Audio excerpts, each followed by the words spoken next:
అండగా నిలిచేవాడు. మనస్సులో తలచిన వెంటనే గుండెల నిండా ధైర్యాన్ని నింపగలిగే మహాయోధుడు. అభయహస్తంతో ఎల్లవేళలా మనల్ని కాపాడే ఆ పవనపుత్రుడిని ఇప్పుడు మనసారా స్తుతించుకుంటూ శ్రీ పంచముఖ ఆంజనేయ స్వామిగా అవతారమెత్తిన కథ దృశ్య రూపంలో తిలకిద్దాం రండి.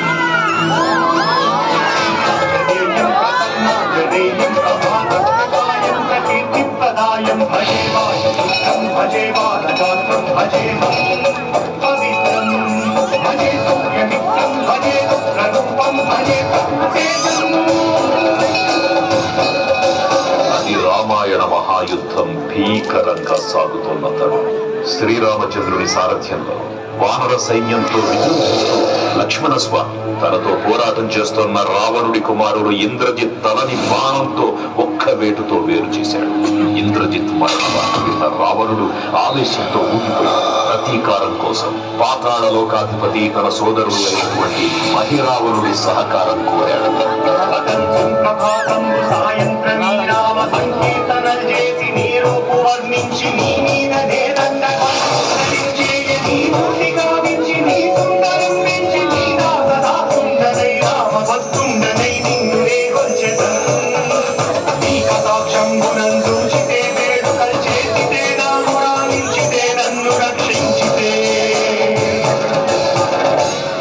విద్యలో ఆరితేరిన మహిరావణుడి దాడి గురించి విభీషణుడి ద్వారా ముందుగా తెలుసుకున్న హనుమంతుల వారు తన ప్రభువుల విశ్రాంతి మందిరానికి ఆ దుష్టుడు లోపలికి ప్రవేశించడానికి పలు ప్రయత్నాలు చేసి చివరికి మాయోపాయంతో విభీషణుడి రూపం ధరించి మందిరంలోకి ప్రవేశిస్తాడు. నిద్రిస్తున్న రామలక్ష్మణులను అపహరించి పాతాళ లోకానికి తీసుకెళ్తున్నాడు. అంజనాదేవి గర్భాత్మయా దేవచింతని దయాశాలివై చూచియుండాతవై తొల్లి సుగ్రీవకున్ మంత్రిపై స్వామి కార్యాసమయ్యేకి శ్రీరామ సౌమిత్రులను చూచి విచారించి సర్వేసు పూజించి ఎవ్వారు చెంపంటు గావించి వాలిని సంపించి కాకొత్తతిలకం కృపాసురని వీక్షించి కిష్కింధకే తెచ్చి శ్రీరామ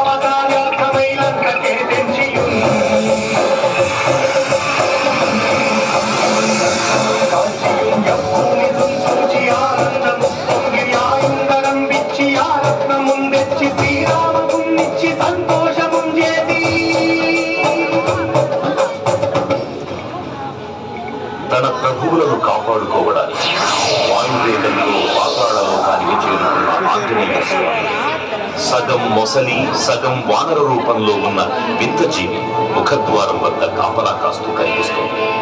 ఆ జీవి మకర భోజుడు అనే తన పుత్రుడని మహాసముద్రాన్ని దాటుతుండగా నీటిలో పడ్డ తన పేదవిడు ఒక మొసలి గ్రహించడం వల్ల జన్మించాడని తెలుసుకుని ఆశ్చర్యపోతారు హనుమంతుల వారు.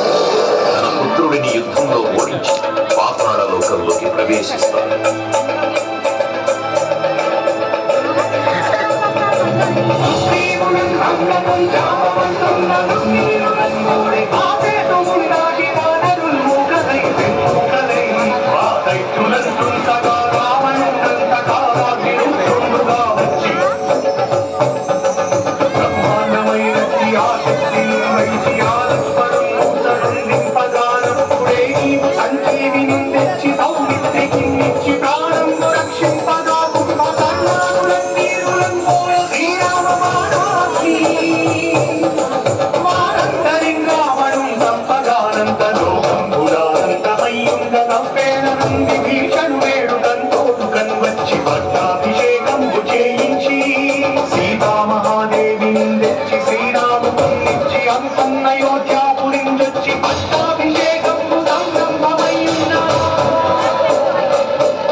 లోకంలో అడుగుపెట్టిన పవనపుత్రుడు మహిరావణ మరియు అహిరావణ సోదరులు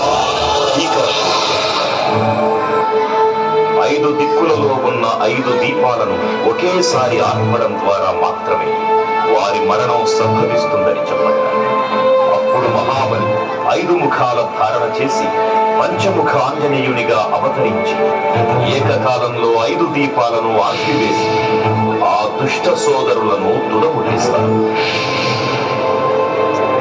నీకన్నా నాకెవ్వడు కూర్మిలేరంచు మన్నుచి శ్రీరామ భక్త ప్రశస్తంబుగా నిన్ను సేవించి నీ కీర్తనలు చేసిన పాపములు భాగ్యములు కల్పునే సామ్రాజ్యములు కల్పు సంపత్తులు కల్పును వాననాకార యోగీర నీవే సమస్తం ఆధారకం బ్రహ్మమంత్రం వజ్రదేహంబును దాచి శ్రీరామ శ్రీరామయంతం మనసు తలకు రాజిపయందుంది నీ దీర్ఘదేహం త్రైలోక్య సంచారివై రామనాముడి సంచారివై బ్రహ్మదేహి జ్వాల కల్లోల హావీర హనుమంత ఓంకార శబ్దం దురం భూత ప్రేతం దురం పిశాచం దురం శాయిని రాతిని త్యాగులం గాలి దెయ్యం దురం నీరువారంబులం భక్తినే రంబరం భక్తిని పుష్టి కాదంబులం ఆముదండంబులం తోమకందంబులం పుష్టి కాదంబులం చూచి దారోని నా ముక్తు నరసింహయంసు దయా దృష్టి వీక్షించి నన్నేలు నా స్వామి ఓ ఆంజనేయ నమస్తే సదా బ్రహ్మచారి నమస్తే నమో వాయుపుత్ర నమస్తే నమః. తూర్పు దిక్కున చూసే శ్రీ హనుమాన్ ముఖం సర్వ పాపాలను హరించేదిగా, దక్షిణ దిక్కున చూసే శ్రీ నరసింహుడి ముఖం శత్రు భయాన్ని పోగొట్టి విజయం చేకూర్చేదిగా, పశ్చిమ దిక్కుని చూసే శ్రీ గరుడ ముఖం భూత ప్రేత తాంత్రిక భయాలను పోగొట్టేదిగా, ఉత్తర దిక్కు వైపు చూసే శ్రీ వరాహ ముఖం గ్రహదోషాలను హరింపజేసి అష్టైశ్వర్యాలను అందించేది, ఆకాశం వైపు చూసే శ్రీ హయగ్రీవ ముఖం విజ్ఞానాన్ని విజయాన్ని ఉత్తమ జీవిత భాగస్వామిని అందించేదిగా పురాణాలు చెబుతున్నాయి. కావున భక్తులారా, అన్ని విధాలుగా మనలను ఆపుకుని శ్రీ ఆంజనేయ స్వామిని మనసారా స్మరించుకుని ధరించండి. శ్రీ శ్రీ శ్రీ మహావీర బజరంగ బలికి జై.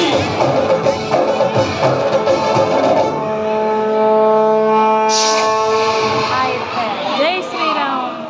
జై శ్రీరామ్, జై జై శ్రీరామ్. భక్తులకు ముఖ్య విజ్ఞప్తి, దయచేసి గుంపులుగా కాకుండా నిదానంగా స్వామి వాళ్ళ దర్శనం చేసుకోవాల్సిందిగా కోరుతున్నాను. చూడరా మళ్ళీ ఇంకా